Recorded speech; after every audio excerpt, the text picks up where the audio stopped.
In a quaint village nestled between rugged mountains and a vast, arid desert, there lived a man named Anand. From an early age, Anand felt a deep, intangible pull towards something beyond the ordinary scope of life. He was not driven by the desire for wealth or fame, but by a profound quest for meaning. This pursuit was not something he had chosen lightly. Rather, it seemed to be an intrinsic part of his being. Anand's journey began with a curiosity that led him to explore the sacred texts of his culture. He immersed himself in their teachings, seeking wisdom and clarity. He visited learned sages and attended countless spiritual gatherings. Yet, despite his fervent efforts, the answers he sought remained elusive. The more he delved into the complexities of existence, the more distant the truth seemed to become. His frustration grew with each passing day. The endless contradictions and paradoxes of life seemed to mock his earnest search for understanding. One day, overwhelmed by his inner turmoil and disillusioned by the seeming futility of his quest, Anand decided to seek out the village sage, Mati, who was reputed to possess profound wisdom. The sage lived in seclusion, far removed from the distractions and noise of the world, in a humble hut surrounded by wildflowers. Anand's journey to the sage's dwelling was arduous. He climbed steep paths and navigated rocky terrain, driven by a mixture of desperation and hope.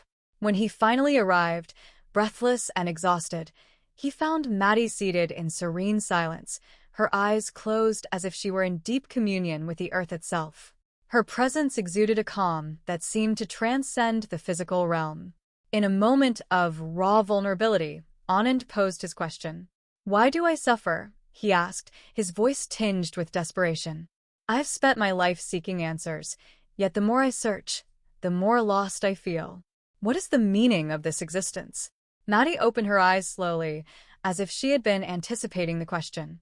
Her gaze was gentle and her smile carried a depth of understanding. "You suffer," she said softly, "because you believe there is something to find. You search as if there is a destination, a truth that will explain everything. But life is not a riddle to be solved. Life is absurd." Anand was taken aback by this response. "Absurd? What do you mean?" he inquired, his brow furrowed in confusion. Maddie continued with a serene composure. "Life has no inherent meaning. The universe does not owe you an answer. It simply is. The seasons change, rivers flow, people are born and die. And yet, we chase after purpose as if it were some elusive treasure. But that treasure is an illusion." The weight of Maddie's words bore down on Anand. "Then what is the point of living if there is no meaning?" he asked, his heart heavy with disappointment. Maddie's smile deepened, reflecting a profound insight. "Ah, but that is the beauty of it. Freedom does not come from finding meaning. It comes from accepting the absurdity. Realize that there is no grand purpose waiting for you. You are free to create your own meaning. You are not bound by anyone's expectations or beliefs. You are the creator of your own life." Anand sat beside Maddie, his mind racing as he contemplated her words. He had always believed in a higher order, a plan that would reveal itself if he searched diligently enough.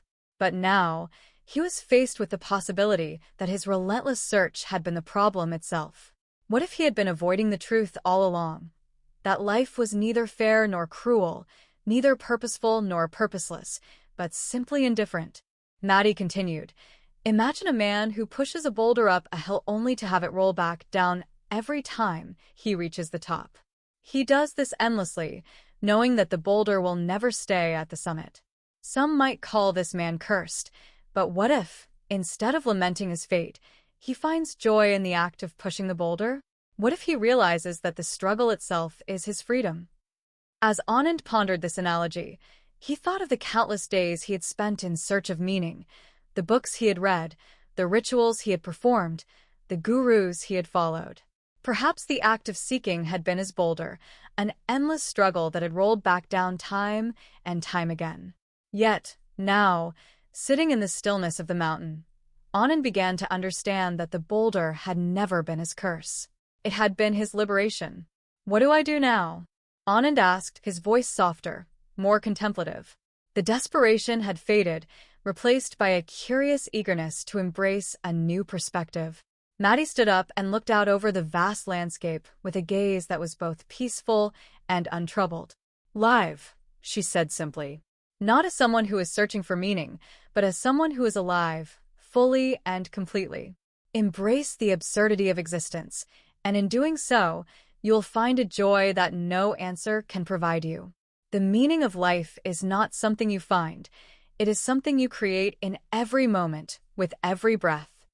Anand gazed up at the sky, which seemed vast and endless. For the first time in his life, he did not feel the need to question it. There were no answers to be found, only the deep, open expanse of the unknown. In that emptiness, he experienced a sense of lightness, as if the weight of the world had been lifted from his shoulders. He turned to Maddie and smiled, not because he had found an answer, but because he no longer needed one. The boulder was still there, waiting to be pushed, but Anand now approached it with a newfound joy. He had learned to dance with it along the way, rather than merely pushing it up the hill with the expectation that it would stay at the top. Maddie's lesson had become clear to him. Life's meaning is not handed to us. It is something we imbue into our own lives by living authentically and embracing the mystery. The story of Anand, in essence, conveys that the meaning of life is not a destination to be reached, but a continuous creation in each moment. In this realization, Anand found peace. The pursuit that had once driven him to despair had transformed into a source of joy. He understood that the struggle itself was not a curse, but a profound opportunity for freedom and self-expression. He continued to live, not as someone in search of meaning, but as someone fully immersed in the richness of existence. Thus, the story of Anand is not just a tale of seeking and finding, but a reminder that the true essence of life lies in our ability to embrace the journey, to find joy in the act of living, and to create meaning through our actions and experiences.